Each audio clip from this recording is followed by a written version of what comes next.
Le hurlement d'une sirène fut le premier son à déchirer le silence étouffant de la soirée. D'un cri lointain, il enfla jusqu'à devenir un hurlement perçant qui griffait les murs lambrissés et historiques de mon appartement. Mais je restai immobile, debout près de la grande cheminée, la main posée sur le marbre froid du manteau. Mon reflet me fixait depuis le verre assombri d'un portrait encadré une femme que je reconnaissais à peine. Son visage un masque de calme et de sang-froid. Sur le sol, affalée sur l'antique tapis persan, se trouvait Chloé. Sa robe de créateur était entortillée autour de ses jambes, et l'un de ses talons ridiculement chers s'était détaché, gisant, abandonné, sur le parquet en chêne poli. Son visage, d'habitude une image de beauté vibrante et calculée, était d'une pâleur effroyable. Ses lèvres teintées de bleu. Elle ne bougeait pas. Mon fils, Marc, était un tourbillon de panique à côté d'elle. Son téléphone pressé contre son oreille. Sa voix se brisait tandis qu'il transmettait des informations à l'opérateur du SAMU. Oui. Elle vient de s'effondrer. Elle ne respirait pas bien depuis des jours. Je ne sais pas. Elle est juste. Elle est tombée. Il passa une main dans ses cheveux. Ses yeux fous de terreur. Il regarda sa femme inerte. Puis moi. Son regard implorant une réponse. Une explication. N'importe quoi. Je ne lui en offris aucune. Mon cœur, qui aurait dû se briser pour lui, semblait être une pierre froide et dure dans ma poitrine. Les gyrophares rouges et bleus peignaient des motifs stroboscopiques à travers le salon, dansant sur les photographies de famille. Les étagères de livres reliés en cuir. La vie que j'avais si soigneusement construite. Puis vinrent les coups sourds de bottes sur le palier. Le coup autoritaire à la porte qui n'attendit pas de réponse avant que celle-ci ne s'ouvre à la volée. 2 secouristes se précipitèrent à l'intérieur. Leur visage grave et professionnel. Ils s'agenouillèrent à côté de Chloé. Leurs mouvements efficaces et urgents. Que s'est-il passé? Demanda l'un d'eux en regardant Marc. Je ne sais pas. Nous étions en train de parler. Et elle? La voix de Marc s'éteignit dans un sanglot. Je m'écartai du manteau de la cheminée. Mes articulations me faisaient mal. Une douleur sourde et familière. Mais mes pas étaient assurés alors que je m'approchais d'eux. Les secouristes levèrent les yeux vers moi. Leurs expressions un mélange de surprise et de courtoisie professionnelle. Je leur tendis un petit sachet en plastique transparent. À l'intérieur se trouvait une unique bandelette d'un kit de test à domicile. Une ligne faible mais distincte visible à sa surface. Cherchez ceci chez elle. Dis-je. Ma voix était égale. Dénuée de l'émotion qui bouillonnait en moi. C'était la voix d'une historienne énonçant un fait. Pas celle d'une belle-mère regardant sa belle-fille mourir. C'est de la digitale. Je pense que vous trouverez ce que vous cherchez. Le secouriste en chef prit le sachet. Ses yeux se plissant en regardant la bandelette.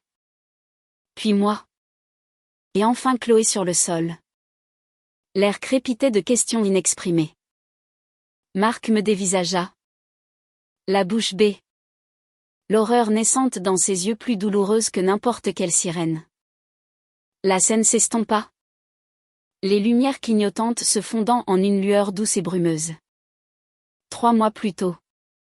La lumière d'automne à Paris a une qualité qui n'appartient qu'à elle.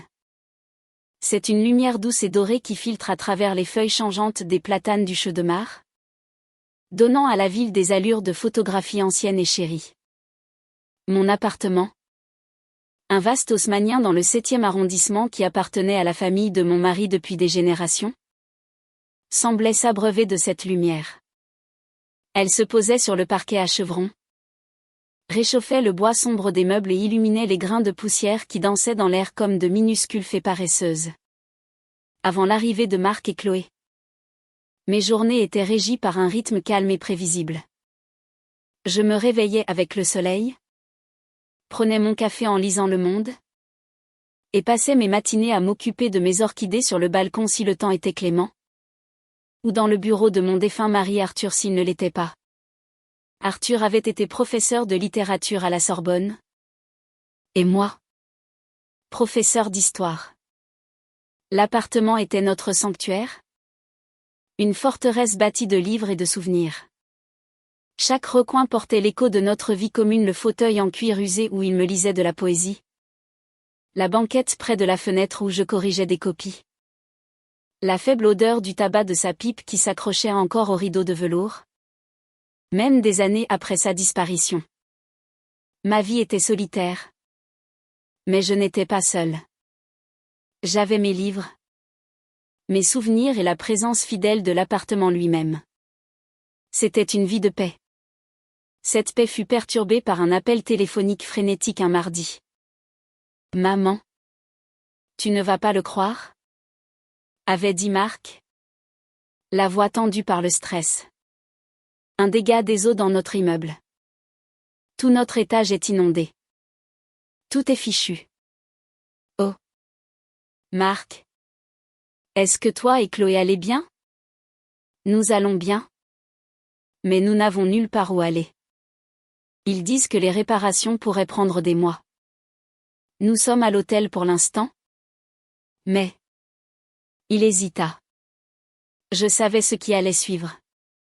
Ne sois pas ridicule. Dis-je. Mon instinct maternel l'emportant sur le faible bourdonnement d'avertissement au fond de mon esprit. Vous allez venir ici. Il y a bien plus de place qu'il n'en faut. Et c'est ainsi qu'ils arrivèrent. Avec quelques valises et une histoire de catastrophe domestique. Chloé, ma belle-fille depuis 2 ans, était l'image même de la grâce désemparée. Elle était belle. De la beauté d'une poupée de porcelaine sans défaut. Délicate. Et un peu troublante. Elle glissa dans mon appartement. Les yeux écarquillés d'une admiration feinte. Oh. Éléonore. C'est encore plus magnifique que dans mes souvenirs. Roucoula-t-elle. Passant un doigt parfaitement manucuré sur un buffet en acajou. Vous avez un goût si impeccable. Marc rayonnait. Soulagé. C'était un homme bon. Mon fils. Un architecte accompli. Intelligent et gentil. Mais avec une naïveté de la taille de la tour Eiffel quand il s'agissait de sa femme. Il voyait son charme et le prenait pour de la chaleur. Il voyait son attention et la confondait avec de l'amour. Moi, qui avais passé une vie à étudier les motivations derrière les actions humaines, je voyais la construction soignée d'un personnage. Mais c'était mon fils. Et il était heureux. Alors je tenais ma langue. Je voulais y croire. Moi aussi. Les premières semaines furent une période d'ajustement. Le calme de mon appartement fut remplacé par le faible murmure de la télévision. L'odeur du parfum coûteux de Chloé. Le bourdonnement général de 2 personnes de plus partageant mon espace. Chloé s'autoproclama ma gardienne. Cela commença par de petites choses. Elle insistait pour préparer le dîner, concoctant des repas élaborés pour lesquels je n'avais pas d'appétit. Elle réarrangeait les coussins sur le canapé. Une affirmation subtile mais constante de sa présence. Et puis, elle a commencé avec la tisane. Vous avez l'air un peu fatigué? Éléonore, dit-elle un après-midi.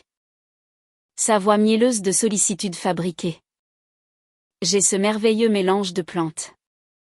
Il vient d'une petite boutique artisanale du Marais.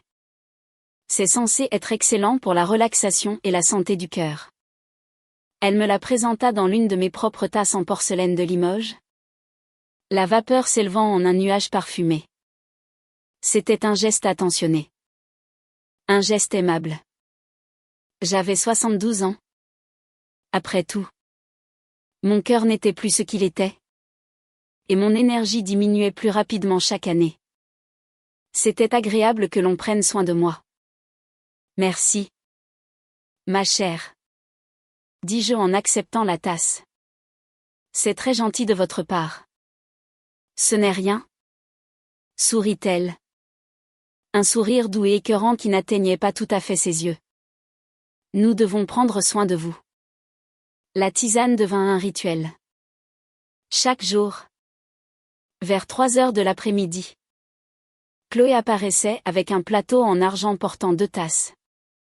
Une pour moi, une pour elle. Nous nous asseyions dans le salon, engageant une conversation polie tandis que le soleil de l'après-midi filtrait à travers les hautes fenêtres. Au début, j'appréciais. C'était domestique. Cela remplissait un espace dans mon après-midi qui était autrefois réservé à la réflexion silencieuse. Mais après la 2e semaine, j'ai commencé à remarquer des choses. Cela a commencé par une profonde sensation de fatigue qui m'envahissait environ 1 heure après ma tisane. C'était plus qu'une simple somnolence d'une sieste d'après-midi. C'était un épuisement lourd et plombant qui tirait sur mes membres et embrumait mes pensées. Je mis cela sur le compte de l'âge. Puis vint la nausée. Une légère sensation de mal de cœur qui allait et venait, me laissant faible et mal à l'aise. J'attribuais cela à la cuisine riche de Chloé. Le 3e symptôme fut le plus alarmant. Parfois, en lisant le soir, je sentais mon cœur avoir une étrange palpitation. Un petit bégaiement dans son rythme régulier. Il battait trop vite pendant un moment, puis trop lentement. Une danse étourdissante et effrayante dans ma poitrine. Je posais ma main sur mon cœur, respirant profondément jusqu'à ce que cela passe. Une terreur froide s'infiltrant dans mes os. Je pris finalement rendez-vous avec le docteur Dubois, mon médecin depuis plus de 20 ans. Assise sur le papier crissant de la table d'examen, je détaillais mes symptômes. La fatigue, la nausée, les palpitations cardiaques. Il écouta patiemment, hochant la tête tout en prenant des notes. Il fit quelques tests, un électrocardiogramme, des analyses de sang de base. Les résultats revinrent tous dans la norme pour une femme de mon âge. Éléonore, dit-il. Son sourire aimable mais dédaigneux. Vous avez 72 ans. Ces choses sont à prévoir. Vous n'êtes plus aussi jeune que vous l'étiez. Le corps ralentit. Parfois, il a des hoquets. Votre cœur est solide? Mais c'est un vieux cœur. Je ressentis une bouffée d'indignation. C'est différent. David. Ce n'est pas juste vieillir. C'est peut-être le stress. Offrit-il.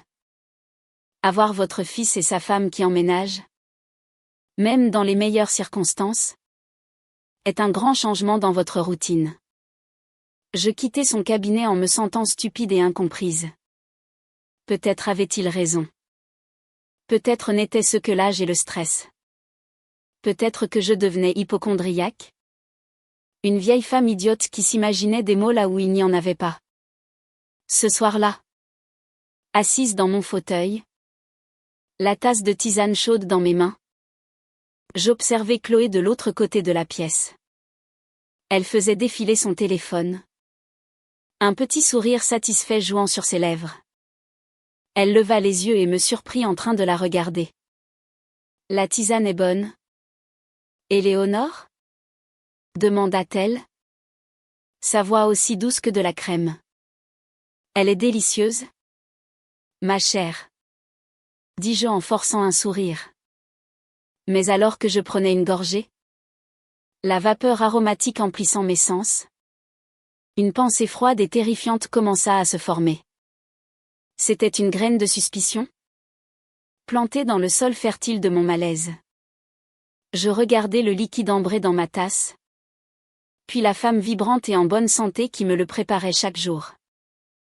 Les palpitations recommencèrent, un faible battement d'avertissement. Et pour la première fois, je me demandais si la gentillesse dans ma tasse n'était pas un poison. La pensée était si monstrueuse. Si impensable que je la repoussai immédiatement. Mais elle ne disparut pas. Elle prit racine. Au cours des jours suivants, je devins une observatrice dans ma propre maison. Une historienne, faisant des recherches sur un sujet vivant. Je prêtais attention aux détails. Chloé préparait toujours la tisane dans la cuisine. Seule. Elle l'apportait toujours sur le même plateau en argent. Dans les mêmes tasses en porcelaine assorties. Elle plaçait toujours ma tasse sur le sous-verre à ma droite. Et la sienne à sa gauche. Le rituel était précis. Immuable. Mes symptômes s'accentuèrent. Un vertige un matin faillit me faire dévaler les escaliers.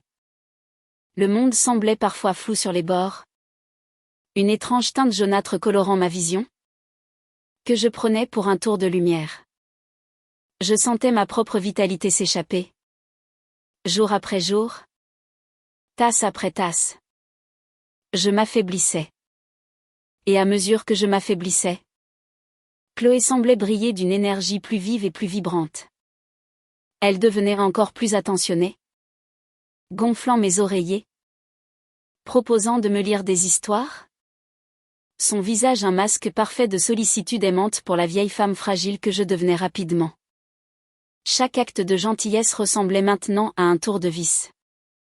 La graine de suspicion, une fois plantée, devint une liane étouffante, s'enroulant autour de chacune de mes pensées. L'appartement, autrefois mon sanctuaire, ressemblait maintenant à une cage dorée. Et Chloé, ma gardienne, était aussi ma potentielle tortionnaire. Je commençais à mener une double vie. En surface, j'étais Éléonore Beauregard, la belle-mère fragile et reconnaissante, sombrant plus profondément dans le brouillard de la vieillesse. À l'intérieur, j'étais une détective, une espionne dans ma propre maison, chaque sens aiguisé comme une lame de rasoir. Je pris une nouvelle habitude. Après notre tisane de l'après-midi, je m'excusais pour aller aux toilettes et me forçais à vomir. Mon corps se convulsant au-dessus de la porcelaine froide de la cuvette. C'était un acte dégradant, violent, mais nécessaire. Je devais purger le poison de mon système avant qu'il ne puisse faire plus de dégâts. Je m'aspergeais le visage d'eau froide, regardais mon reflet pâle et hagard dans le miroir, et m'entraînais à arborer le sourire faible et las que je porterais en retournant dans le salon. Mon esprit, la seule partie de moi que les herbes de Chloé ne semblaient pas pouvoir émousser, tournait à plein régime. En tant qu'historienne, j'avais passé des décennies à étudier les bas-fonds de la nature humaine, les luttes de pouvoir, les trahisons, les poisons discrets et patients des cours médiévales et des foyers victoriens.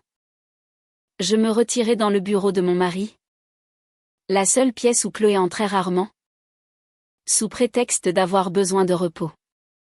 Entourée de mes livres, je commençais mes recherches. Je ne cherchais pas seulement un poison. Je cherchais le poison de Chloé. Ce devait être quelque chose de subtil, quelque chose dont les effets imitaient le déclin naturel.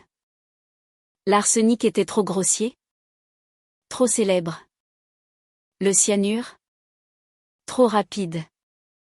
Mes doigts, tremblant légèrement, traçaient les dos des vieux textes de toxicologie et des récits historiques d'empoisonnement célèbres. Et puis je l'ai trouvé. Un chapitre sur les glycosides cardiaques. La digitale pourpre. Digitalis purpurea. Une belle fleur en forme de cloche qui poussait dans les jardins de toute la France. Elle était connue comme médicament pour le cœur à petite dose soigneusement contrôlée. Mais en quantité plus importante et cumulative, c'était un poison mortel. Les symptômes listés sur la page étaient un miroir de ma propre souffrance, nausées, fatigue, vomissement, un rythme cardiaque erratique, et une perturbation particulière de la vision, une teinte jaune-vert au monde. C'était un poison qui n'apparaîtrait pas dans une autopsie standard. La mort serait attribuée à une insuffisance cardiaque. Une fin nette, tragique et entièrement naturelle pour une femme de mon âge. La clarté froide de la chose était à couper le souffle. Ce n'était pas un acte de malveillance aléatoire. C'était un plan. Méticuleux. Patient. Cruel. Chloé n'essayait pas seulement de me tuer. Elle essayait d'effacer le fait même de son crime. Maintenant, je savais quoi chercher. Il ne me manquait que la preuve. L'occasion se présenta 3 jours plus tard. C'était un après-midi maussade et pluvieux. L'ambiance dans l'appartement était aussi sombre que le temps extérieur. Chloé entra dans le salon avec le plateau en argent, les 2 tasses de tisane fumant de manière invitante. Elle le posa sur la petite table entre nos fauteuils. Une bonne tasse de tisane bien chaude pour une journée comme celle-ci, dit-elle. Son sourire aussi vif et artificiel qu'une fleur en plastique. Merci. Ma chère. Murmurai-je. Ma voix intentionnellement fragile. Elle s'installa dans son fauteuil. Alors qu'elle tendait la main vers sa propre tasse, je passai à l'action. Avec un petit soupir théâtral, je me penchai en avant pour prendre ma propre tasse. Ma main, que je laissai trembler avec une faiblesse convaincante, glissa sur la surface lisse et polie de la soucoupe. La tasse bascula, envoyant une petite vague de tisane chaude sur le côté, sur la soucoupe et le bois sombre de la table. Oh! Bonté divine! M'écriai-je. Ma voix une imitation parfaite de l'agitation d'une femme âgée. Quelle maladresse de ma part! Je suis tellement désolée. Chloé. Ce n'est rien. Éléonore. Ne vous inquiétez pas, dit-elle. Bien qu'une lueur d'agacement traversât son visage avant d'être remplacée par son masque habituel de sollicitude. Elle se leva. Laissez-moi aller chercher un chiffon. Ne bougez pas. Dès qu'elle quitta la pièce, j'agis. Mes mouvements n'étaient plus fragiles mais rapides et précis. Je sortis une petite fiole vide de la poche de mon gilet, une qui avait autrefois contenu mes médicaments pour le cœur. J'inclinai soigneusement la soucoupe, laissant la tisane renversée s'accumuler puis couler dans la fiole. Ce n'était pas beaucoup. Juste quelques millilitres précieux. Mais ce serait suffisant. Je revissai fermement le bouchon et la remis dans ma poche juste au moment où j'entendais ses pas revenir de la cuisine. Quand elle revint, j'étais en train d'éponger le liquide renversé avec ma serviette. L'air désemparé et désolé. Elle nettoya le reste. Ses mouvements vifs. Elle ne proposa pas de me refaire une tasse de tisane. Peut-être n'avait-elle plus de son mélange spécial de préparer. Cette nuit-là, je m'enfermai dans le bureau et allai sur Internet. Ce fut étonnamment facile. Quelques clics sur le site d'un laboratoire discret. Un paiement anonyme. Et un kit de toxicologie à domicile était en route. Promis d'arriver dans un emballage scellé et anodin d'ici 2 jours. Les 48 heures suivantes furent les plus longues de ma vie. Je devais continuer la comédie. Le lendemain, je feignis un mal de tête et refusai la tisane. Le sourire de Chloé se crispa sur les bords, mais elle ne dit rien. Le jour d'après, le paquet arriva. Il ressemblait à n'importe quelle autre commande en ligne. Je le montai dans ma chambre, mon cœur battant contre mes côtes à un rythme qui n'avait rien à voir avec un quelconque poison. Avec des mains tremblantes, je suivis les instructions, pipettant une infime quantité de la tisane de ma fiole sur la bandelette de test. Et puis j'attendis. Les instructions disaient que cela prendrait 10 minutes. 10 minutes pour confirmer que ma vie s'était transformée en un cauchemar éveillé. 10 minutes pour savoir avec certitude que la femme que mon fils aimait, la femme vivant sous mon toit, voulait ma mort. Je m'assis sur le bord de mon lit. La petite bandelette en plastique posée sur ma table de chevet. Je ne la regardais pas. Je regardais autour de ma chambre. Les photographies sur ma commode. Une photo de moi et d'Arthur le jour de notre mariage. Une photo de Marc petit garçon. Souriant avec une dent de devant en moins. La preuve solide et tangible d'une vie remplie d'amour et de confiance. Une vie qui semblait maintenant appartenir à quelqu'un d'autre. Quand les 10 minutes furent écoulées, je pris une profonde inspiration tremblante et regardai. Elle était là. Une deuxième ligne rose. Faible mais distincte. Incontestable. Positive pour la présence de glycoside cardiaque. L'air s'échappa de mes poumons. Je n'ai pas crié. Je n'ai pas pleuré. Un calme étrange et terrible s'installa en moi. C'était le calme d'un général voyant les plans de bataille de l'ennemi étalés devant lui. C'était un sentiment de certitude profonde et glaçante. Le monde n'avait pas basculé. Il s'était révélé pour ce qu'il était. Ma première pensée fut pour Marc. Mon pauvre, stupide, confiant fils. Le lui dire serait le détruire. Il serait forcé de choisir entre sa mère et sa femme. Et je savais, avec la certitude douloureuse d'une mère, qu'il essaierait de trouver une explication, un moyen de croire en son innocence. Il serait déchiré. Ma deuxième pensée fut pour la police. Je m'imaginais entrant dans le commissariat du 7e arrondissement. Une femme de 72 ans, serrant un kit de test à domicile, accusant sa belle, charmante et dévouée belle-fille de tentative de meurtre.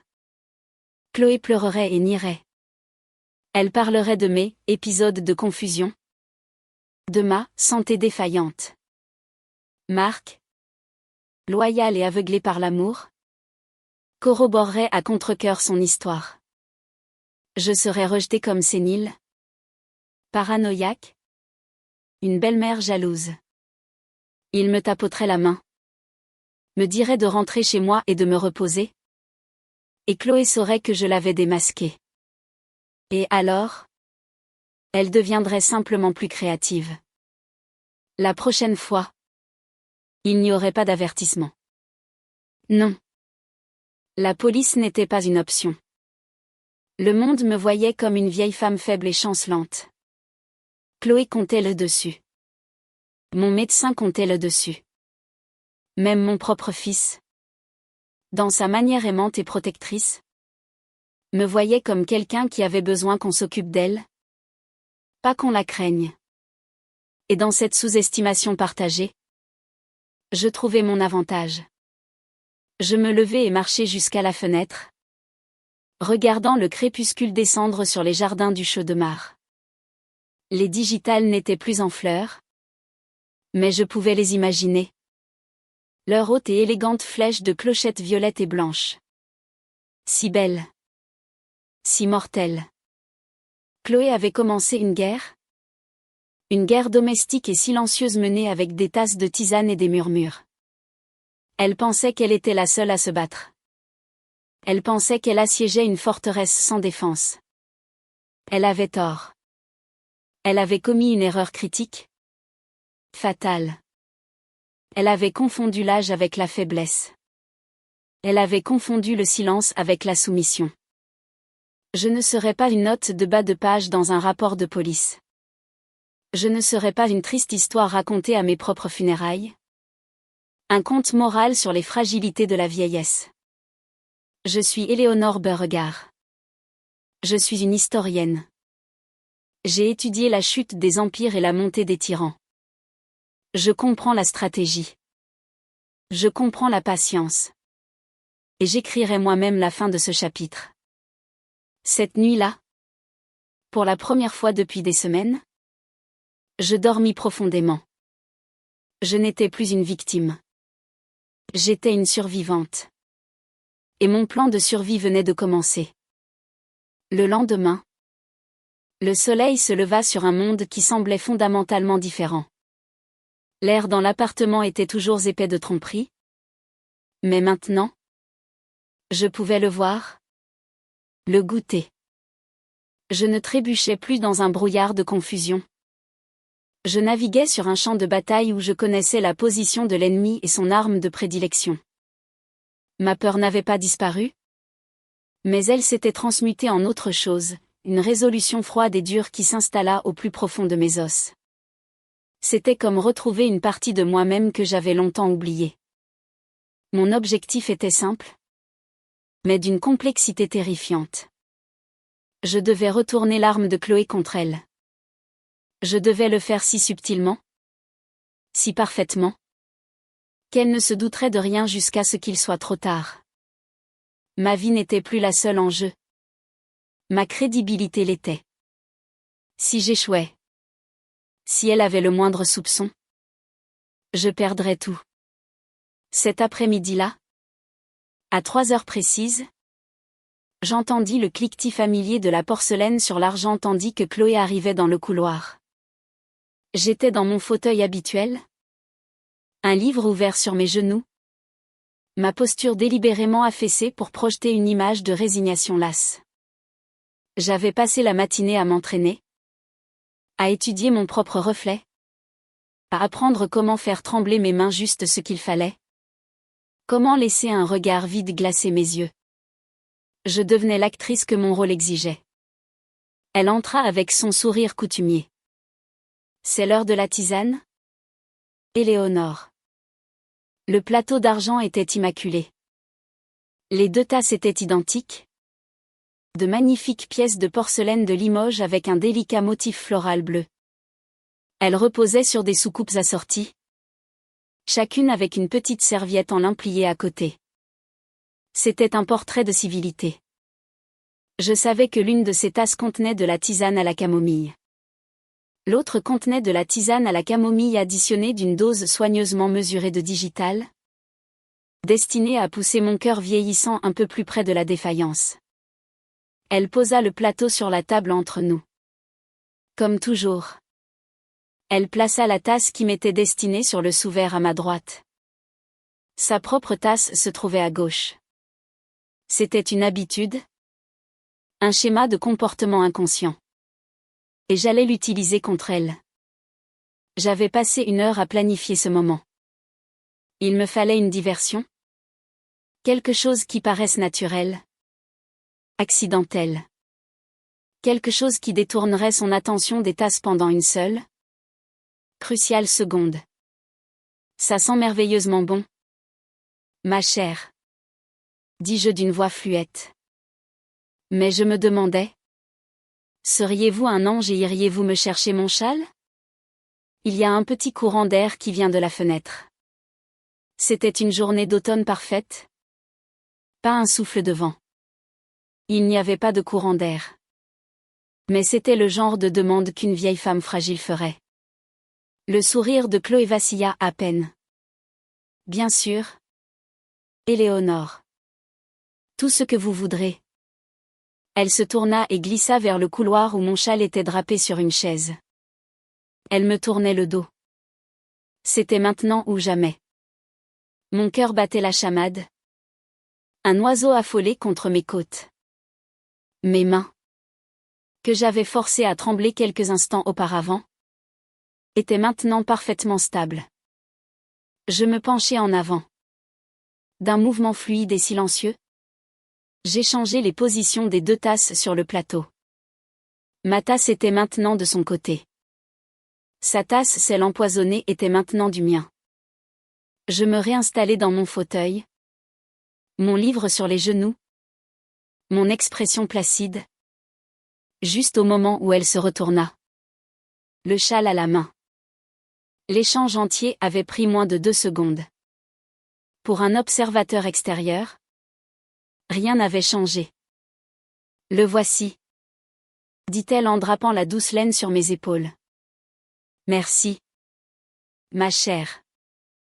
Vous êtes si bonne pour moi. Répondis-je. Ma voix emplie d'une gratitude entièrement fausse. Elle s'assit et prit sa tasse, la tasse qui m'avait été destinée. Elle la porta à ses lèvres. Je retins mon souffle. Mon univers entier sembla se réduire à ce seul instant, à l'espace entre le bord de la porcelaine et sa bouche. Je l'observais par-dessus ma propre tasse, mes yeux feignant la lassitude. Je pouvais voir la légère courbe de son sourire alors qu'elle s'apprêtait à prendre une gorgée. C'était un sourire de triomphe, d'un plan qui se déroulait parfaitement. Elle but. Ce n'était qu'une petite gorgée polie. Mais c'était suffisant. Le poison était maintenant dans son système. Une vague de quelque chose de sombre et de puissant m'envahit, pas de la culpabilité, mais un sentiment glaçant de victoire. La partie avait commencé pour de bon. Je soulevai ma propre tasse, la tasse saine, et pris une longue et lente gorgée. La camomille était chaude et apaisante. Ce mélange est délicieux. Chloé, dis-je, ma voix parfaitement calme. Vraiment. Je suis contente que vous l'aimiez, dit-elle en prenant une autre gorgée de sa tasse. Nous restâmes en silence pendant quelques minutes, le seul son étant le tic-tac de la pendule dans l'entrée. Je l'observais. Je cherchais le moindre signe, la moindre lueur de réaction. Mais il n'y avait rien. Bien sûr qu'il n'y avait rien. Le poison était cumulatif, à action lente. Elle ne le sentirait pas après une seule gorgée, tout comme moi au début. Elle croirait simplement que sa propre constitution était assez robuste pour supporter le mélange de plantes qu'elle avait préparé. Le reste de l'après-midi passa avec une lenteur exquise. Je devais jouer mes propres symptômes. Environ 1 heure plus tard, je pressai une main contre ma poitrine. Oh! Mon Dieu! Murmurai-je en laissant échapper un léger souffle. Chloé leva les yeux de son magazine, ses yeux vifs et attentifs. Est-ce que ça va? Éléonore? Juste une petite palpitation? Dis-je en agitant une main dédaigneuse. Ça passe. La vieillesse n'est pas pour les âmes sensibles. N'est-ce pas? Elle me lança un regard compatissant, mais je pus voir la lueur de satisfaction dans ses yeux. Ma performance la convainquait que le poison fonctionnait, que mon déclin s'accélérait exactement comme elle l'avait prévu. Chaque symptôme fin de ma part masquerait les vrais symptômes qui commenceraient bientôt chez elle. Cette nuit-là, le sommeil ne vint pas facilement. L'adrénaline de la journée s'était estompée, laissant derrière elle un œuf froid et dur de réalité. J'avais franchi une ligne. Il n'y avait pas de retour en arrière. Je n'étais plus seulement une victime se défendant. Je nuisais activement à un autre être humain. Un monstre. Peut-être. Mais un monstre de sa propre fabrication.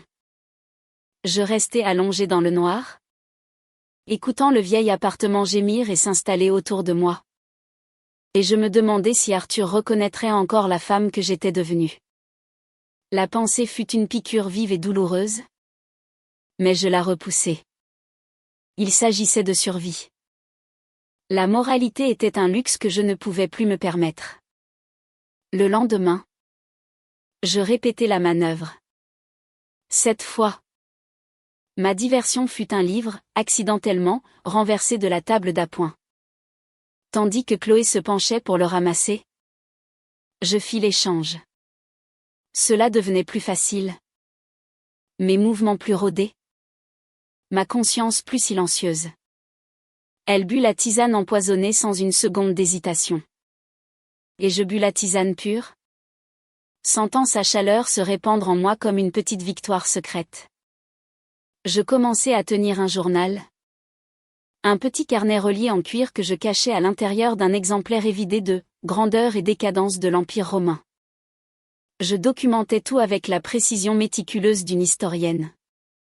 12 octobre. Échange des tasses réussi. Diversion, demander mes lunettes de lecture dans le bureau. Chloé a bu sans hésitation. J'ai feint un étourdissement vers 16h30. Elle semblait satisfaite. Aucun symptôme visible chez elle pour l'instant. 13 octobre. Échange des tasses. Diversion, une quinte de tout feinte. C'était très convaincant. J'ai déclaré ressentir un épuisement profond. En vérité, je me sens plus alerte que depuis des mois. Je l'observe de près. J'ai cru la voir se frotter les tempes une fois. Comme si elle avait mal à la tête. Un signe prometteur. Mes journées devinrent une étrange tapisserie tissée de deux réalités. Dans l'une, j'étais la matriarche mourante. Mon monde se rétrécissant aux confins de mon fauteuil. Je parlais de souvenirs qui s'estompaient. De douleurs et de mots. Des étranges tours que me jouaient mes yeux. Je soupirais et regardais avec nostalgie par la fenêtre. Jouant mon rôle pour mon public d'une seule personne. Marc appelait le soir. Et je laissais ma voix paraître faible et chevrotante. Écourtant les appels sous prétexte d'avoir besoin de repos. Son ton inquiet était un couteau dans mon cœur. Mais c'était une blessure nécessaire. Dans mon autre réalité, la secrète, j'étais une prédatrice. J'étais vive, concentrée et animée d'un terrible dessein. Je remarquais tout. Le léger tremblement de la main de Chloé alors qu'elle appliquait son rouge à lèvres. La façon dont elle commença à prendre des respirations plus profondes. Comme si elle ne pouvait pas avoir assez d'air. L'assombrissement subtil.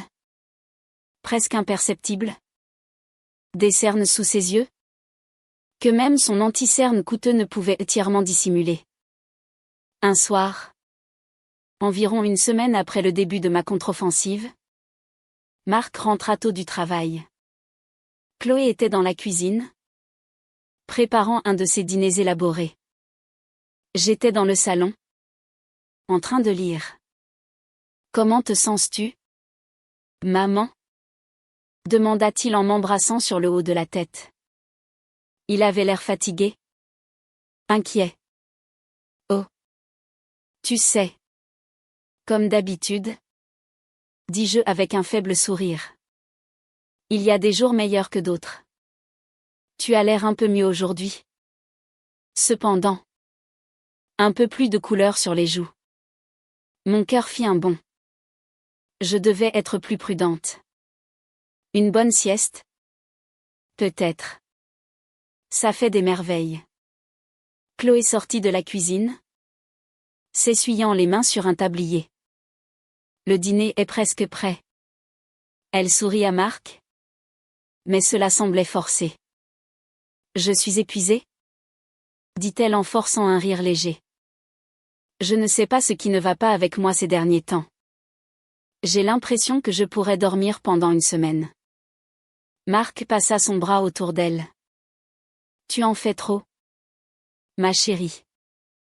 T'occuper de maman. Gérer l'appartement. C'est beaucoup. C'est peut-être toi qui as besoin d'un mélange spécial de tisane. Le visage de Chloé se figea une fraction de seconde. Je vais bien. Lança-t-elle. Sa voix plus sèche qu'elle ne l'aurait voulu. Elle l'adoucit rapidement. Juste un peu à plat. Ça va aller. Elle s'éloigna. Et Marc la regarda partir avec un froncement de sourcils inquiet. Il se tourna vers moi. Elle est un peu sur les nerfs ces derniers temps. Elle n'est pas comme d'habitude. Elle est soumise à beaucoup de pression. Mon cher. Dis-je. Ma voix dégoulinant de fausse sympathie. Nous devons être patients avec elle. Il hocha la tête. Mais l'inquiétude resta dans ses yeux.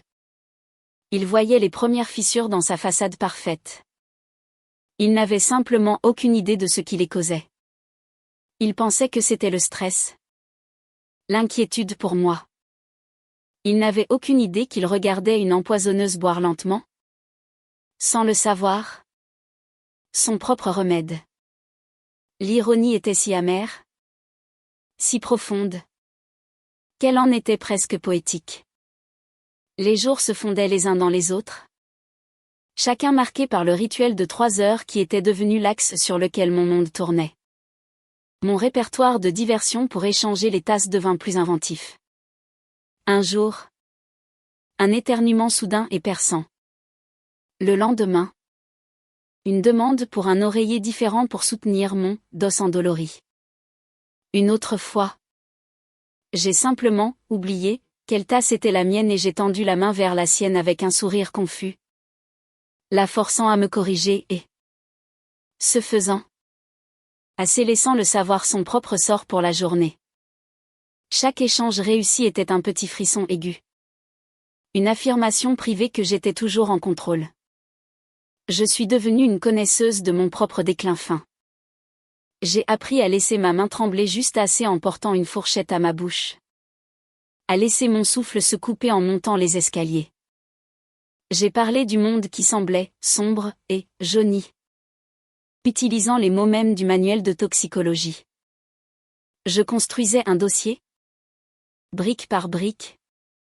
Non pas pour un jury. Mais pour Marc. Le moment venu. Il devait croire que mon esprit était vif. Même si mon corps défaillait. Ma performance de faiblesse était, ironiquement, une démonstration de ma force. Pendant ce temps, le poison prenait racine dans un sol plus sain. Le corps de Chloé, plus jeune et plus fort que le mien, se débattait. Mais le dosage quotidien et insidieux était une bataille qu'il perdait lentement. Les changements furent subtils au début, visibles seulement à mes yeux vigilants. L'éclat vibrant de ses joues commença à s'estomper, remplacé par une nuance blafarde et permanente. Elle se mit à porter plus de maquillage, appliquant le fond de teint d'une main plus lourde pour masquer la pâleur de sa peau. Elle se plaignait de maux de tête et d'un goût métallique persistant dans la bouche, qu'elle attribuait à une douzaine de choses différentes. Une nouvelle marque de dentifrice, l'eau du vieil appartement, des allergies saisonnières. J'écoutais. Le visage un masque de sympathie. Oh, ma pauvre chérie, disais-je. Vous devriez peut-être voir un médecin. Ce n'est rien, insistait-elle, la voix tendue par une irritation qu'elle essayait de réprimer. Je suis juste fatiguée. Sa patience, habituellement si infinie et lisse, commença à s'effilocher sur les bords. De petites choses la mettaient hors d'elle. Un plat tombé dans la cuisine provoquait une série de jurons marmonnés. Un appel téléphonique d'un de ses clients en décoration d'intérieur se terminait par un claquement de téléphone avec une force inutile. Elle était un ressort tendu à l'extrême. Et le poison serrait la vis. Marc était pris au milieu. Le front en permanence plissé par une inquiétude impuissante pour les deux femmes de sa vie. Je ne sais pas quoi faire. M'avoua-t-il un soir, à voix basse, pendant que Chloé prenait sa douche à l'étage. Maman, tu sembles t'affaiblir. Et Chloé, elle n'est tout simplement pas elle-même. Elle est si irritable. Elle a fondu en larmes hier parce qu'elle ne trouvait pas ses clés de voiture. C'est le stress. Marc, dis-je en lui tapotant la main. Mon contact se voulait réconfortant. Mais ma peau semblait froide. C'est un fardeau énorme de s'occuper d'une invalide. J'ai utilisé le mot délibérément. Invalide. C'est ce qu'elle voulait que je sois. C'est ce qu'elle devenait. Je sais. Mais. Il soupira. Un son profond, hélas. Je lui ai dit qu'on devrait peut-être engager une infirmière. Juste pour quelques heures par jour. Pour t'aider. Pour lui donner un répit. Et qu'a-t-elle dit? Demandai-je. Ma curiosité piquée. Elle a refusé. Catégoriquement. Elle a dit qu'elle ne voulait pas d'une étrangère dans l'appartement. Que c'était son devoir de s'occuper de toi. Il secoua la tête avec une admiration perplexe. Elle a un si bon cœur. Je ne dis rien. Son bon cœur était une cage qu'elle avait construite pour moi. Et maintenant? Pour elle-même. Une infirmière serait un témoin. Une infirmière poserait des questions. Une infirmière pourrait remarquer l'étrange déclin parallèle de la patiente et de la soignante. Chloé ne pouvait pas se permettre d'avoir un témoin. Le premier signe vraiment spectaculaire apparut environ 3 semaines après le début de ma campagne. Nous étions dans la salle à manger. Chloé avait insisté pour préparer un gigot d'agneau. Un geste grandiose et inutile. Elle se leva pour découper la viande. Le grand couteau brillant sous le lustre. Alors qu'elle soulevait une tranche sur une assiette, sa main vacilla. Le couteau tomba sur le plat avec un bruit fort et discordant. Elle chancela. Une main se portant à son front. « Chloé !» s'exclama Marc, se levant d'un bond de sa chaise. « Ça va ? Je vais bien. » souffla-t-elle. Le visage d'une pâleur mortelle. « J'ai eu un petit vertige. La chaleur du four. Je pense. » Elle s'agrippa au dossier de la chaise pour se soutenir. Les jointures blanches. Je la regardais. Mon cœur battant à un rythme lent et régulier. Je ressentis un détachement froid. L'intérêt clinique d'une scientifique observant une expérience. Le poison agissait plus rapidement que je ne l'avais prévu. « Assieds-toi. Ma chérie. » insista Marc en la guidant vers son siège. « Je vais servir les assiettes. » Elle s'effondra dans sa chaise. Les yeux fermés. Elle ne mangea pas une seule bouchée du repas qu'elle avait si minutieusement préparé. Elle se contenta de pousser la nourriture dans son assiette avec sa fourchette, sa main tremblant visiblement. Plus tard dans la nuit, je les entendis se disputer. Leur voix était étouffée par les murs épais, mais le ton était sans équivoque. La voix de Marc était suppliante, pleine d'inquiétude. Celle de Chloé était sèche, défensive. Je pressai mon oreille contre la porte de ma chambre, m'efforçant d'entendre. Voir un médecin. Chloé. Ce n'est pas juste de la fatigue, disait Marc. Je t'ai dit que j'allais bien. Tu réagis de manière excessive. Tu me traites comme si j'étais. Comme si j'étais elle.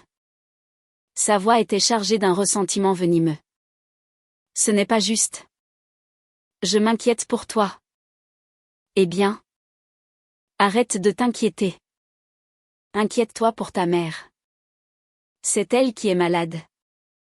Je suis juste épuisée d'essayer d'empêcher tout cet appartement. Et tout le monde dedans. De s'effondrer. Le bruit d'une porte claquant mit fin à la conversation. Je reculai de ma porte. Un mince et cruel sourire effleurant mes lèvres dans l'obscurité. C'était parfait. Elle créait son propre récit de martyr. Celui d'une belle fille dévouée épuisée par les exigences des soins à sa belle-mère malade. C'était une histoire belle et tragique. Et cela rendrait son propre effondrement éventuel non seulement plausible, mais poétiquement inévitable. Elle creusait sa propre tombe en l'appelant un parterre de fleurs. L'après-midi suivant, elle arriva avec le plateau de tisane comme d'habitude. Mais ses mouvements étaient plus lents, plus délibérés.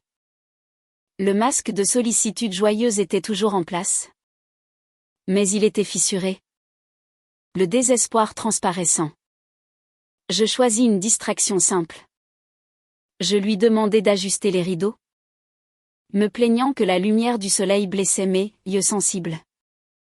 Elle se dirigea vers la fenêtre, me tournant le dos. Je fis l'échange. Quand elle se retourna, je la vis se frotter le ventre. Quelque chose ne va pas. Ma chère ? demandai-je.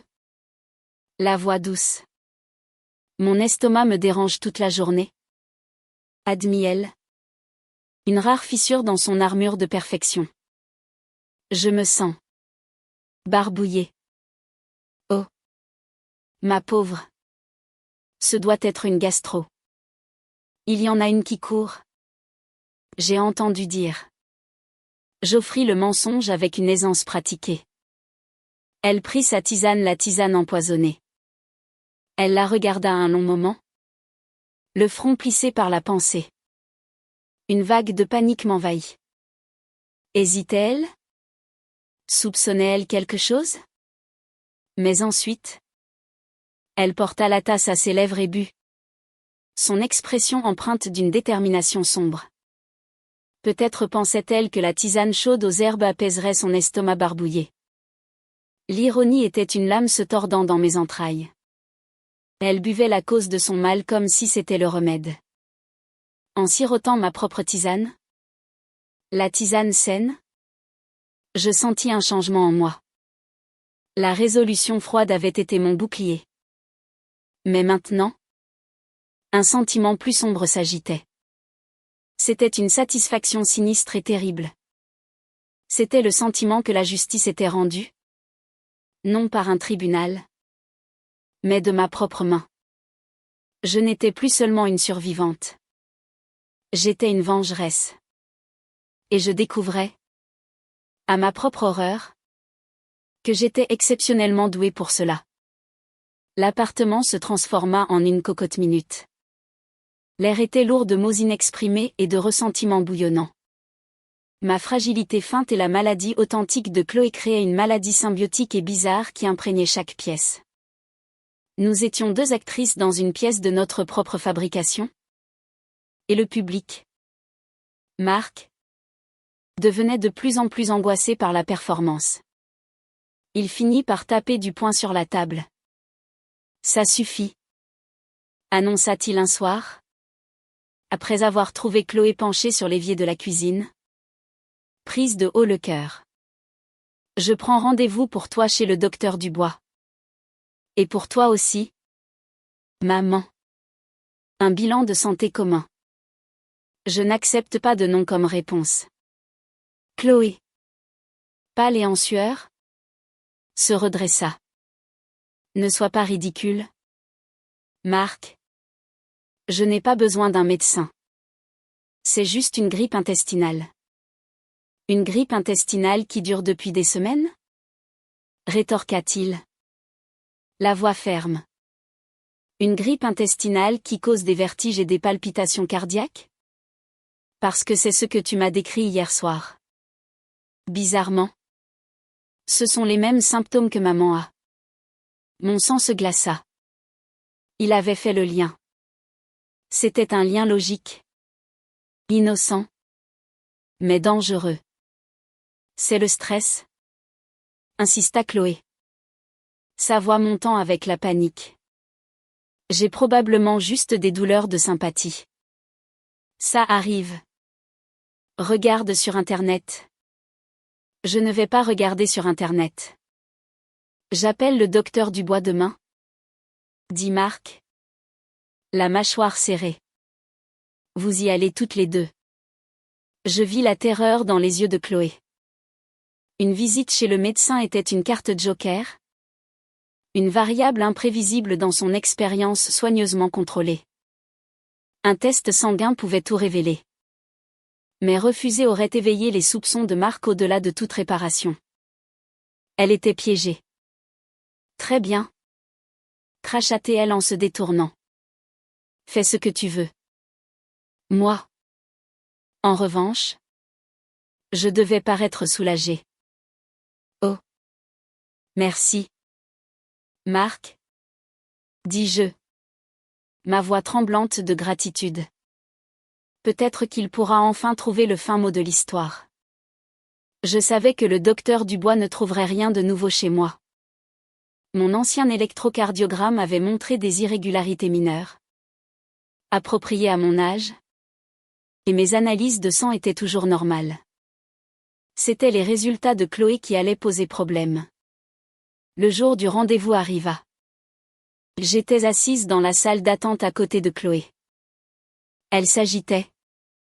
Ses doigts tordant constamment l'anse de son sac à main coûteux. Elle avait une mine affreuse. Sa peau avait un éclat cireux et malsain. Et sa respiration était superficielle. C'était un portrait de l'anxiété. Moi. Au contraire. Je projetais un air de calme lasse. Le docteur Dubois me vit en premier. L'examen fut une répétition du précédent. Il écouta mon cœur, prit ma tension et posa les mêmes questions.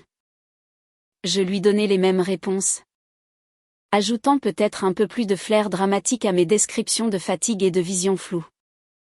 Eh bien, Éléonore, dit-il en me tapotant la main de sa manière familière et condescendante.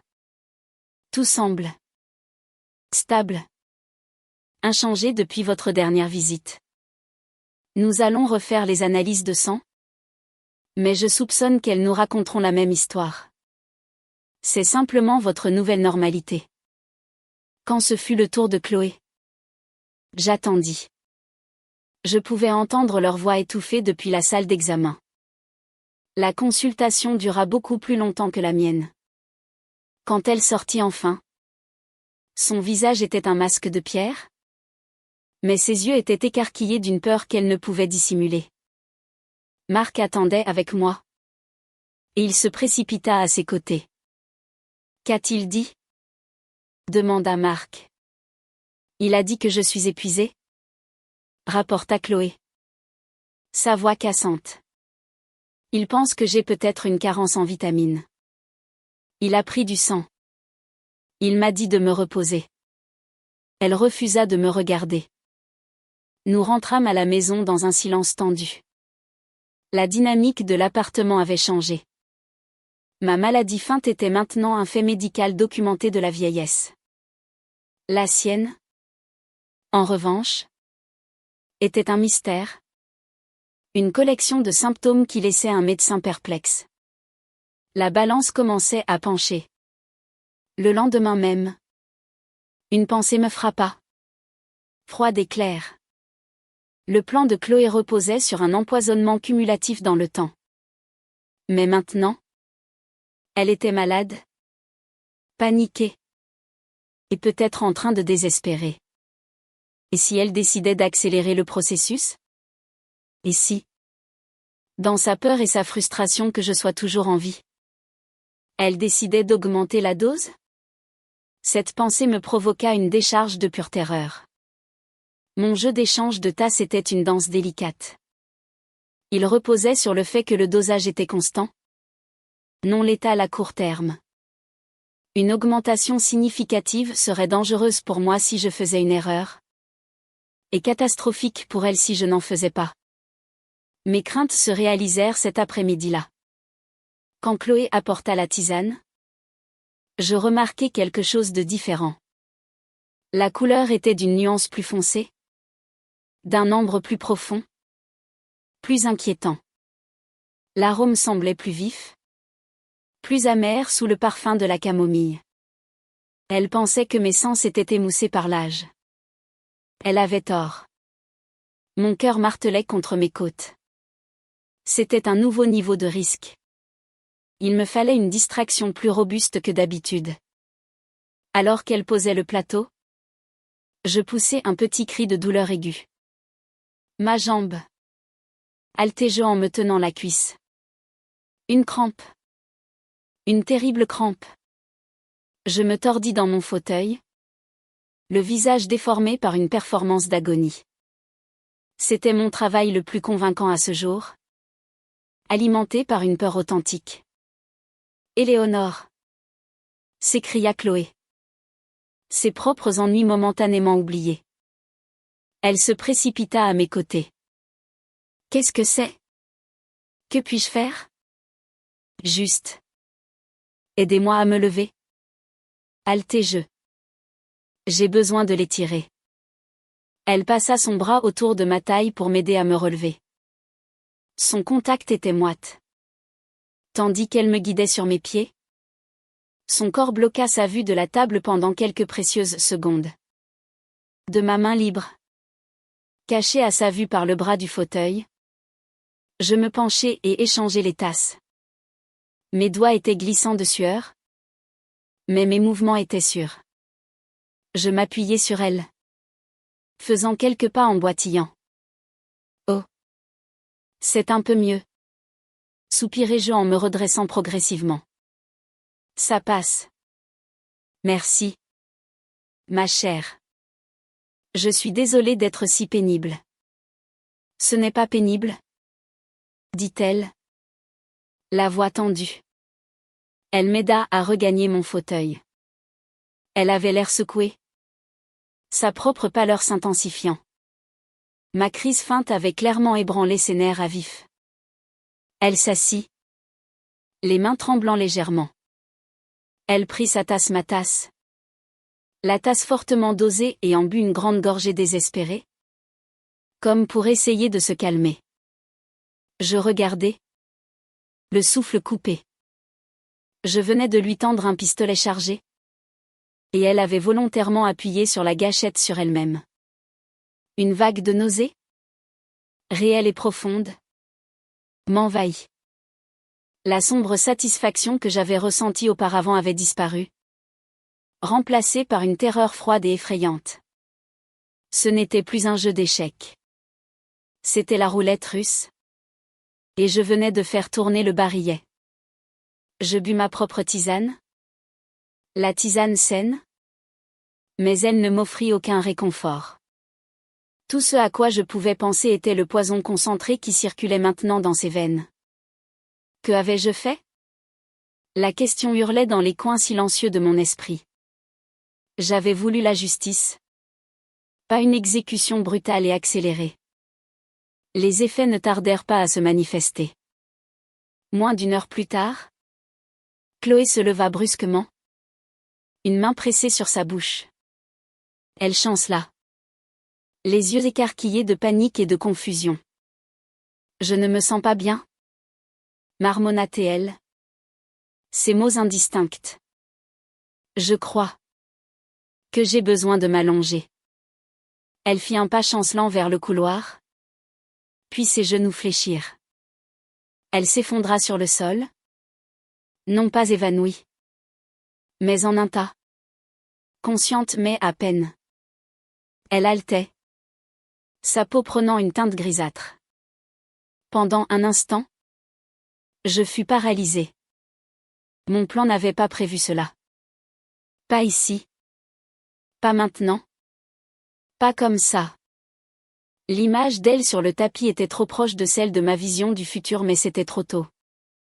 Marc n'était pas à la maison. Il n'y avait pas de sirène. Pas de secouriste. Il n'y avait que moi. Mon esprit s'emballa. Si j'appelais le SAMU maintenant, il nous emmènerait toutes les deux. Il ferait des tests. Il trouverait la digitale dans son système. Mais il m'interrogerait aussi. Pourquoi n'avais-je pas appelé un médecin plus tôt? Pourquoi s'était-elle effondrée chez moi? L'attention se porterait sur sa maladie soudaine et inexpliquée. Mon récit soigneusement construit de mon propre lent déclin serait anéanti. Je devais la faire se relever. Je devais la ramener dans sa chambre. Chloé, dis-je. Ma voix sèche, coupant court à ma propre panique. Je m'approchai d'elle, m'agenouillant sur le tapis. Sa peau était froide et moite. Chloé, lève-toi. Tu dois te lever. Elle me regarda, les yeux sans focus, remplis d'un mélange terrifiant de douleur et de désarroi. Aidez-moi, murmura-t-elle. Je n'arrive pas à respirer. Rassemblant une force que je ne me connaissais pas, je passai mes bras sous les siens étirés.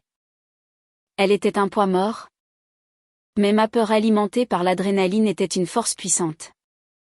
Je la traînais, centimètre par centimètre angoissant, hors du salon et vers les escaliers.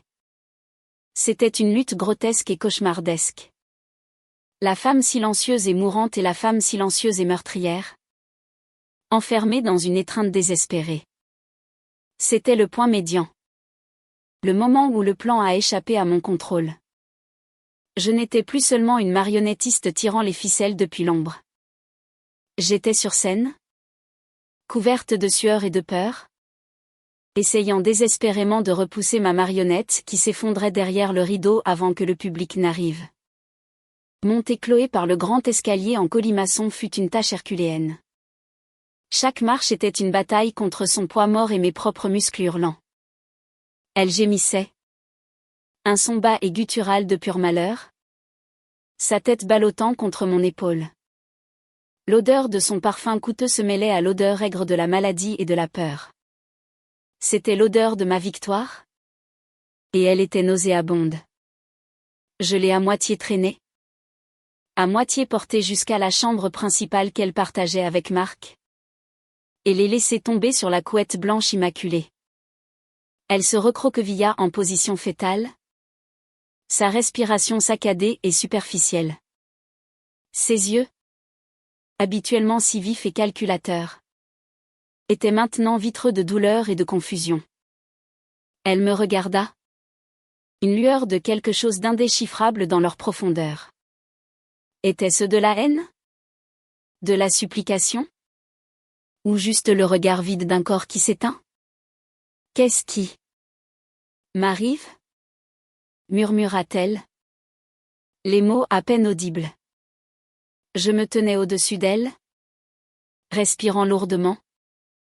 Mon propre cœur battant non pas à cause du poison, mais de l'effort et de la terreur.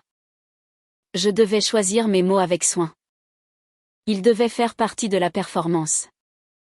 Vous en avez trop fait. Ma chère. Dis-je. Ma voix étonnamment stable. Je lissai une mèche de cheveux rebelles de son front humide. Le geste se voulait maternel. Attentionné. Il me parut macabre. Vous vous êtes complètement épuisé. Vous avez besoin de vous reposer. Elle ferma les yeux, acceptant soit mon mensonge, soit trop faible pour le remettre en question. Je la laissai là, refermant doucement la porte de la chambre derrière moi. Je m'appuyai contre le bois frais de la porte, mon corps tremblant de manière incontrôlable. Mon plan net et ordonné avait sombré dans le chaos. L'exercice intellectuel et calculé de la vengeance était devenu une réalité physique et désordonnée consistant à traîner une femme mourante dans un escalier. Ce n'était plus une partie d'échecs. C'était une bagarre dans une ruelle sombre. Je descendis et rangeai les affaires du thé. Mes mains tremblant si fort que les tasses s'entrechoquaient sur les soucoupes. Je les lavai, les séchai et les remis dans le vaisselier, effaçant toute preuve du rituel de l'après-midi. Je regardai autour du salon. Tout était à sa place. Les coussins étaient gonflés. Les livres bien rangés. Il n'y avait aucun signe de la lutte qui venait de se produire. C'était comme si cela n'était jamais arrivé. Quand Marc rentra 1 heure plus tard, j'étais dans mon fauteuil, en train de lire. L'image de la tranquillité domestique. Où est Chloé? Demanda-t-il en enlevant son manteau. Elle ne se sentait pas bien? Mon cher, dis-je en levant les yeux avec une sollicitude étudiée. Elle a eu un petit malaise après le déjeuner. Je pense qu'elle a de la fièvre. Je l'ai convaincu d'aller s'allonger. Il se précipita à l'étage. J'entendis le murmure de sa voix inquiète et les faibles réponses monosyllabiques de Chloé. Il redescendit quelques minutes plus tard, le visage marqué par l'inquiétude. Elle a une mine affreuse, dit-il en passant une main dans ses cheveux. Elle est brûlante, mais ses mains sont comme de la glace. Et elle se plaint de douleur à la poitrine. J'appelle le docteur Dubois. C'est une bonne idée? Dis-je. La voix calme. C'était le récit dont j'avais besoin. Marc? Le mari inquiet? Prenant les choses en main. Chloé? La femme malade? Sous les soins d'un médecin. Moi? La belle-mère fragile. Une spectatrice inquiète mais impuissante. Les jours suivants furent un flou d'appels téléphoniques à voix basse. De visites chez le médecin et d'une morosité grandissante qui s'installa dans l'appartement. Le docteur Dubois était perplexe. Les analyses de sang de Chloé étaient revenues avec des anomalies. Son taux de potassium était anormal. Son électrocardiogramme montrait des arythmies très inhabituelles pour une femme de son âge en bonne santé. Il prescrivit du repos au lit et ordonna d'autres tests, marmonnant à propos d'infections virales et de maladies auto-immunes rares. Il ne mentionna jamais le mot poison. L'idée était trop farfelue, trop mélodramatique pour le monde calme et ordonné de la médecine de quartier. Chloé était maintenant confinée à son lit. Le rôle de soignante avait été officiellement inversé. C'était maintenant Marc qui lui apportait ses repas sur un plateau, qui gonflait ses oreillers, qui s'asseyait à son chevet, son visage une étude d'amour impuissant. Et c'était moi qui faisais maintenant la tisane. Pour apaiser votre estomac, lui disais-je en apportant une seule tasse dans sa chambre. C'était, bien sûr, de la simple et inoffensive camomille. Elle était trop faible pour protester, trop malade pour faire autre chose que d'avaler ce qu'on lui donnait. La dose quotidienne de poison avait cessé. J'en avais administré assez. Maintenant, je n'avais plus qu'à attendre que l'accumulation dans son système suive son cours. Mais quelque chose avait changé en elle. Elle m'observait pendant que je me déplaçais dans la pièce, ses yeux suivant chacun de mes mouvements. La confusion vide avait disparu, remplacée par une prise de conscience froide et naissante. La peur était toujours là. Mais elle était maintenant mêlée à autre chose, la suspicion. Le tournant, le point culminant final avant la fin de partie, arriva un mardi après-midi pluvieux. Je lui apportai sa tisane et une petite assiette de toast. Marc était au travail. Nous étions seuls. Elle se redressa contre les oreillers, le visage émacié mais le regard vif. « Je n'en veux pas, » dit-elle. Sa voix un râle rauque. « Vous devez boire quelque chose. »« Ma chère, » dis-je doucement. « Cela vous aidera à vous sentir mieux. »« Non, » dit-elle, ses yeux se plissant. « Chaque fois que je bois cette tisane, je me sens plus mal. Ça a commencé quand nous sommes arrivés ici. Avec votre tisane. » Je sentis un frisson me parcourir l'échine. Mais je gardai une expression placide. « Ne soyez pas ridicule, Chloé. C'est juste de la camomille. Marc l'a acheté lui-même. » Ce qui était vrai. Je lui avais demandé de prendre une nouvelle boîte il y a une semaine. Elle secoua la tête. Un mouvement lent et délibéré. Il y avait toujours autre chose dedans. Quelque chose que vous y mettiez. L'accusation flotta dans l'air entre nous, tranchante et brillante comme un éclat de verre. La comédie était terminée. Les masques étaient tombés. « Je ne sais pas de quoi vous parlez, » dis-je. La voix égale. « Je pense que la fièvre vous fait délirer. » Elle essaya de rire, mais cela sortit comme une toux étouffée. « Délirer ? Non. Je vois les choses clairement pour la première fois. Vous m'avez empoisonné. » Elle prononça les mots. Et leur réalité sembla lui donner un regain de force. Elle pointa un doigt tremblant vers moi. « Vous me détestez. Vous me détestez depuis le jour où j'ai épousé Marc. Vous voulez que je sorte de sa vie. » L'audace de la chose, l'hypocrisie pure et tordue, était à couper le souffle. Elle projetait son propre crime sur moi. C'était un coup brillant et désespéré. « C'est une chose terrible à dire, » dis-je. Ma voix douce de fausse blessure. « C'est la vérité, » insista-t-elle en essayant de se redresser. Mais l'effort était trop grand. Elle retomba contre les oreillers, haletante, une sueur brillante sur le front. Le poison dominait toujours son corps. « Vous ne vous en tirerez pas comme ça ?» haleta-t-elle. « Marc verra. Il verra ce que vous êtes. » Je la regardai. Cette créature brisée et malveillante allongée dans le lit de mon fils. Mon plan avait été de la laisser s'effondrer. De laisser les médecins trouver la vérité. De laisser les preuves parler d'elles-mêmes. Mais son accusation avait changé l'équation. Elle allait se battre. Tordre le récit. Me peindre comme la méchante. Je restai là un long moment. La tasse de tisane toujours à la main. Puis je pris une décision. Je posai la tasse sur sa table de chevet. Vous avez raison, dis-je. Ma voix n'étant plus ni douce ni fragile. C'était la voix d'Éléonore Beauregard. L'historienne. La survivante. Froide. Claire et précise. Vous voyez les choses clairement. Vous avez juste inversé les rôles. Ses yeux s'écarquillèrent. Les derniers vestiges de couleur s'écoulant de son visage. Vous pensiez que j'étais une vieille femme sotte? Continuai-je en m'approchant du lit. Vous pensiez que je ne remarquerais pas ma propre vie s'évanouir? Jour après jour? Dans une tasse de tisane. Vous pensiez que mon cœur lâcherait tranquillement?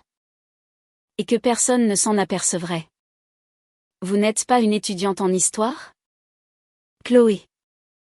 Les gens essaient ce tour depuis des siècles. Cela se termine rarement bien pour l'empoisonneur. La prise de conscience se fit jour dans ses yeux. Une vague lente et rampante d'horreur absolue. C'était plus terrifiant que n'importe quelle fièvre. N'importe quelle douleur. C'était la certitude intellectuelle de sa propre fin. Elle avait été déjouée. Surpassée. La tisane. Murmura-t-elle. Sa voix se brisant. Vous avez échangé les tasses. Chaque jour. Confirmai-je. Ma voix un murmure impitoyable. Chaque fois que vous tourniez le dos. Chaque fois que vous pensiez me pousser plus près de la tombe. Vous creusiez la vôtre. Le poison dans vos veines. Chloé. C'est votre propre mélange spécial. Vous n'avez personne à blâmer d'autre que vous-même. Elle me fixa. Sa bouche s'ouvrant et se fermant comme un poisson. Mais aucun son ne sortit. La vérité était un poison plus puissant que n'importe quel digital. Elle la paralysait de l'intérieur. Je me tournai et sortis de la pièce. La laissant seule avec la connaissance terrible et irréversible de ce que j'avais fait.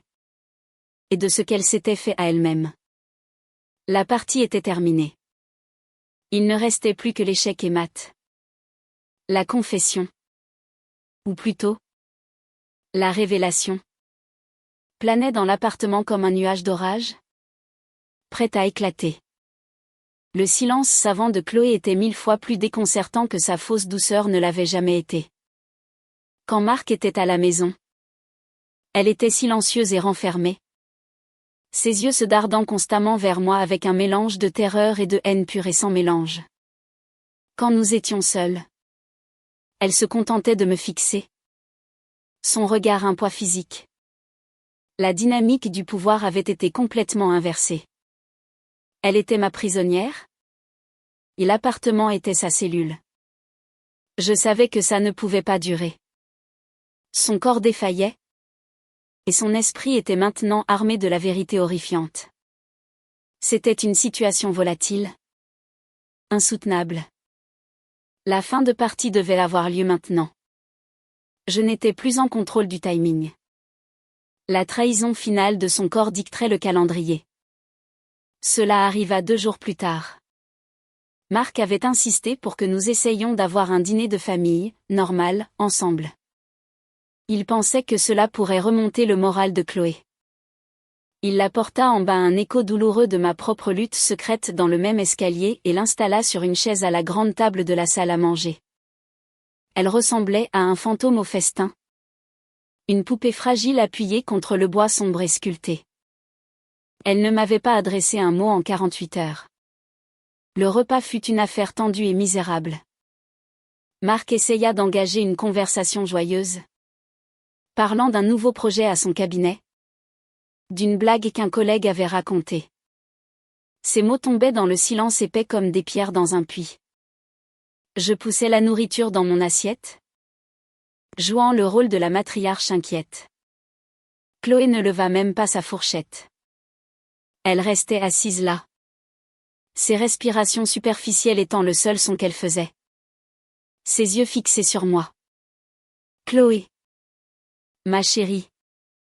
Tu devrais essayer de manger quelque chose. La pressa doucement Marc. La voix chargée de désespoir. Elle tourna lentement la tête, comme si l'effort était monumental, et regarda son mari. Une seule larme parfaite perla dans son œil et traça un chemin sur sa joue cireuse. Marc, murmura-t-elle. Sa voix un bruissement sec de feuilles.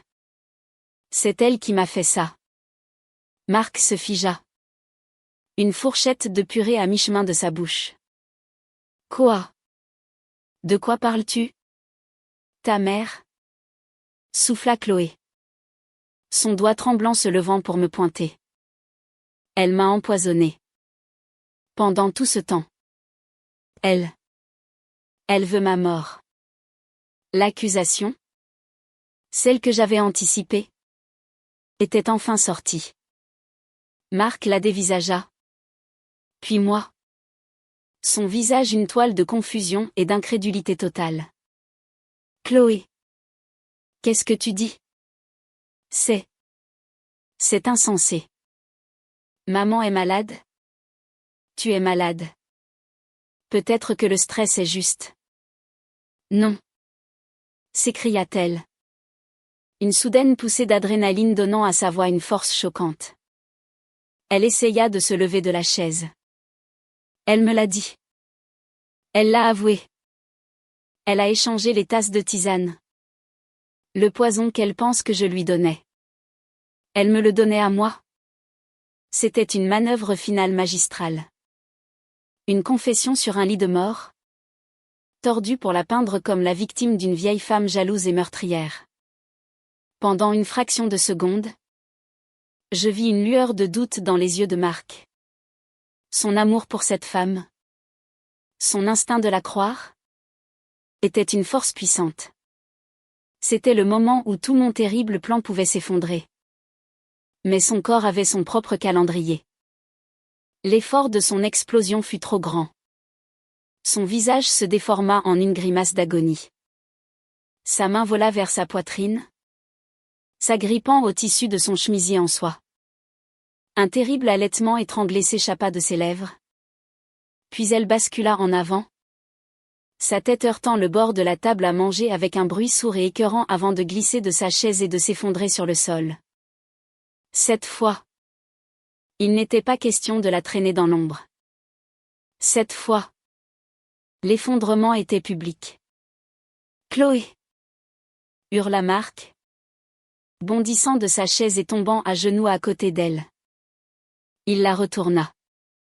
Ses yeux étaient révulsés. Ses lèvres d'un bleu affreux.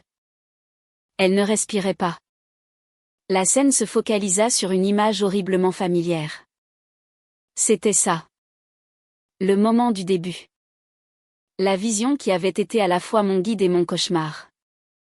Tandis que Marc tâtonnait avec son téléphone, ses mains tremblant trop pour composer correctement le 15 du premier coup, je me levai. Mes mouvements étaient calmes, délibérés.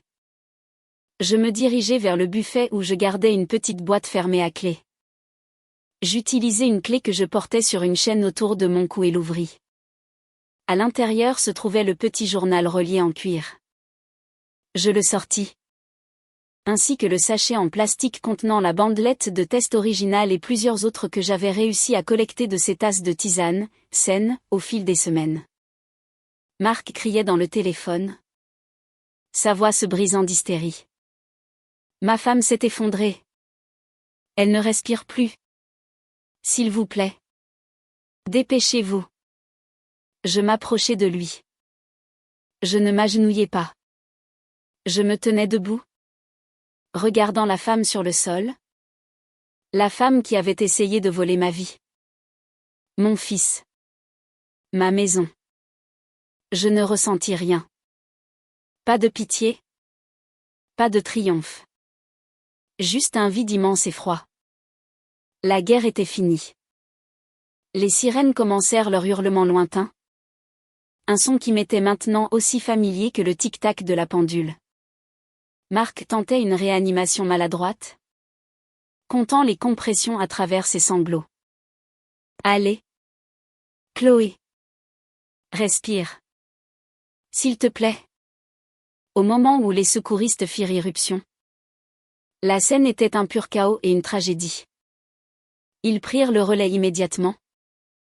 Leur mouvement un tourbillon d'efficacité professionnelle. Ils la branchèrent à des moniteurs, administrèrent des chocs avec un défibrillateur et travaillèrent désespérément pour la ramener. Marc fut écarté, trébuchant en arrière contre un mur, le visage enfoui dans ses mains. Il était complètement brisé. J'attendis que le chef d'équipe, un homme au visage grave et aux yeux fatigués, s'arrête pour regarder la ligne plate sur son moniteur. Je m'avançai dans le chaos organisé. Je tendis les preuves que j'avais si soigneusement collectées. Le journal. Les sachets en plastique avec les bandelettes de tests datés. Je pense que vous constaterez qu'elle souffre d'une intoxication aiguë à la digitale, dis-je, ma voix coupant le bruit. C'était la même phrase que j'avais répétée dans mon esprit. La même phrase qui a commencé cette histoire. Elle empoisonnait ma tisane. J'ai échangé les tasses pendant les 3 derniers mois. Le secouriste me dévisagea, la bouche légèrement entr'ouverte. Marc releva la tête, son visage strié de larmes, ses yeux écarquillés d'une horreur qui dépassait l'entendement. Il me regardait comme si c'était la première fois. Pas comme sa mère, pas comme une vieille femme fragile, mais comme une étrangère. Une étrangère froide et calculatrice qui venait d'avouer un meurtre lent et méthodique au milieu de son propre salon. Vous devriez la tester. Continuai-je. Ma voix inébranlable. Je pense que vous trouverez tout ce dont vous avez besoin. Je lui tendis le journal. Et vous voudrez lire ceci. C'est un compte rendu détaillé. Ils chargèrent Chloé sur un brancard. Il n'y avait plus d'urgence maintenant. La ligne plate sur le moniteur racontait sa propre histoire. Alors qu'il la sortait de l'appartement, un drap blanc tiré jusqu'à son menton, Marc parla enfin. Sa voix était un murmure creux, fragile comme du verre. Maman. Qu'as-tu fait? Je regardais mon fils. Mon unique enfant. Le centre de mon monde. Et je vis dans ses yeux que la femme qu'il avait connue comme sa mère avait disparu. Remplacée par le monstre que sa femme avait toujours prétendu que j'étais. J'avais gagné. J'avais survécu. Mais je venais de perdre la seule chose au monde que j'avais essayé de protéger. Les suites furent une affaire calme et stérile. Un contraste saisissant avec les émotions turbulentes des mois précédents. La police judiciaire arriva. Leur présence une violation officielle de l'intimité profonde de l'appartement. Ils étaient polis. Professionnels.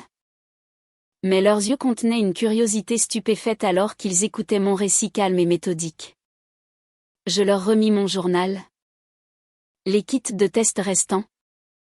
Et leur parlai de la petite caméra de sécurité discrète que j'avais installée dans le salon. Focalisée sur la table à thé. Je l'avais activée le jour où j'avais décidé de riposter. Les enregistrements corroboreraient tout. Ils prirent ma déposition dans la salle à manger. À la table même où Chloé avait lancé sa dernière accusation désespérée. Marc fut interrogé séparément dans le bureau. Le sanctuaire de son défunt père. Je ne pouvais pas entendre ses mots. Mais je pouvais sentir son angoisse à travers les murs épais et anciens de l'appartement. C'était un homme dont toute la réalité avait été brisée en l'espace d'une soirée. Il avait perdu sa femme. Et dans le même souffle, il avait perdu la mère qu'il pensait connaître. Je ne fus pas arrêté. Mon histoire, étayée par les preuves méticuleuses que j'avais recueillies, brossait un tableau clair de légitime défense.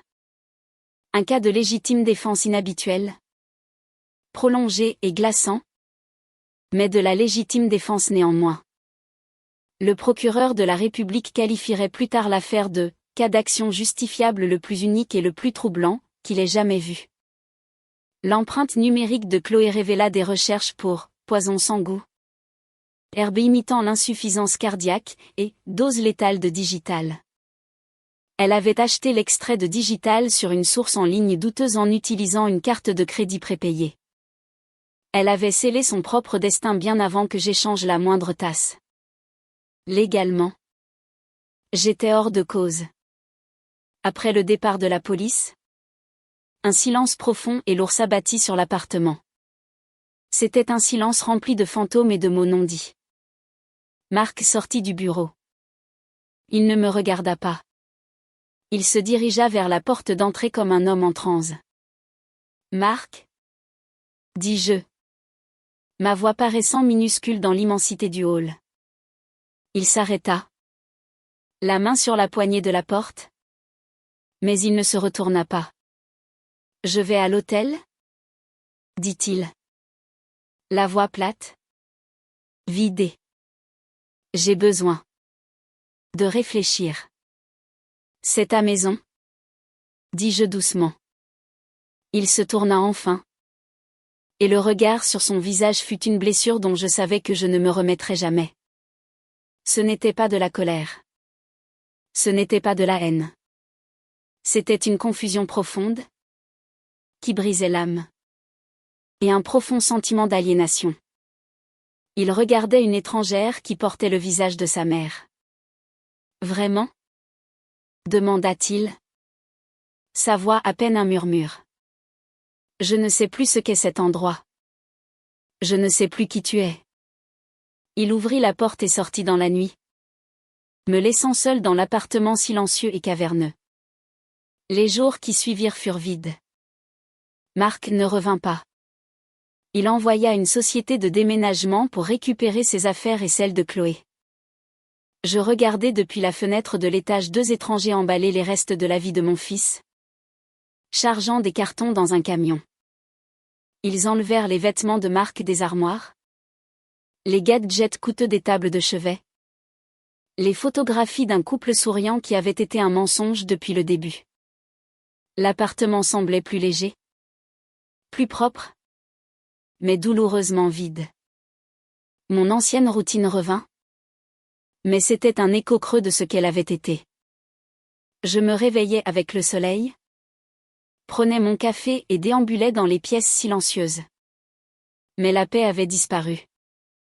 L'appartement n'était plus un sanctuaire de souvenirs chéris. C'était une scène de crime. Chaque recoin contenait un nouvel écho, un nouveau fantôme.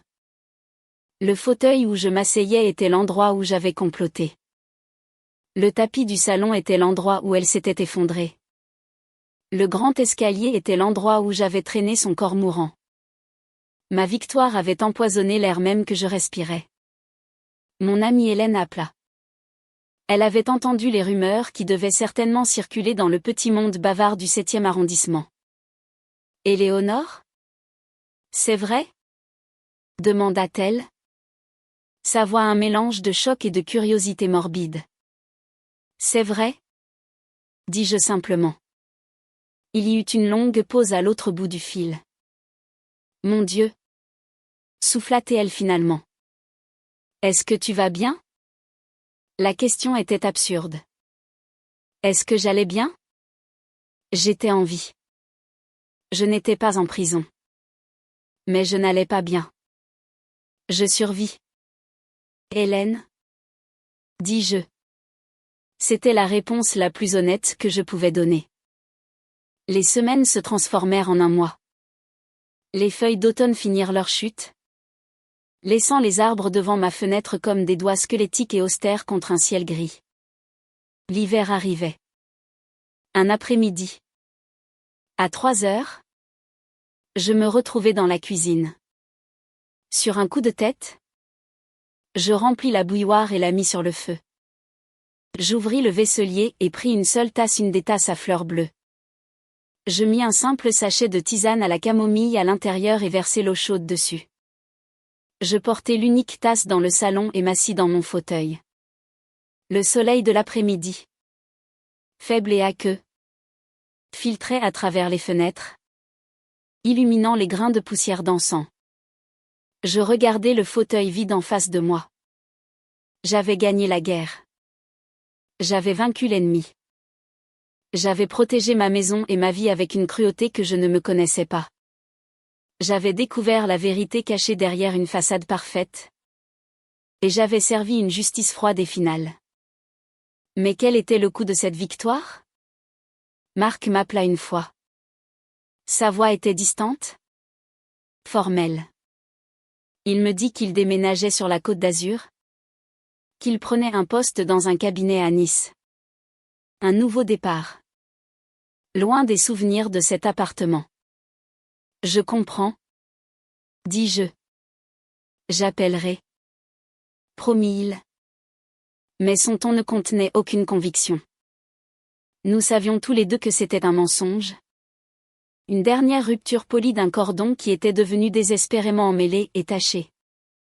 Je portais la tasse à mes lèvres. La vapeur était chaude contre ma peau. J'étais en sécurité. J'étais libre. J'étais la seule maîtresse de ce grand appartement historique. La gardienne de l'héritage de ma famille. J'avais tout ce pourquoi je m'étais battue.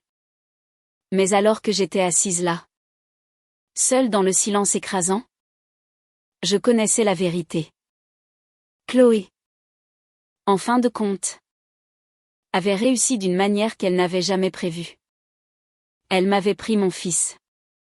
Elle avait transformé mon sanctuaire en une prison de la mémoire. Elle avait voulu me laisser seule dans cet appartement. Une vieille femme fragile attendant de mourir. Et d'une certaine manière, elle y était parvenue. Je pris une gorgée de la tisane. Elle n'avait d'autre goût que celui de la solitude.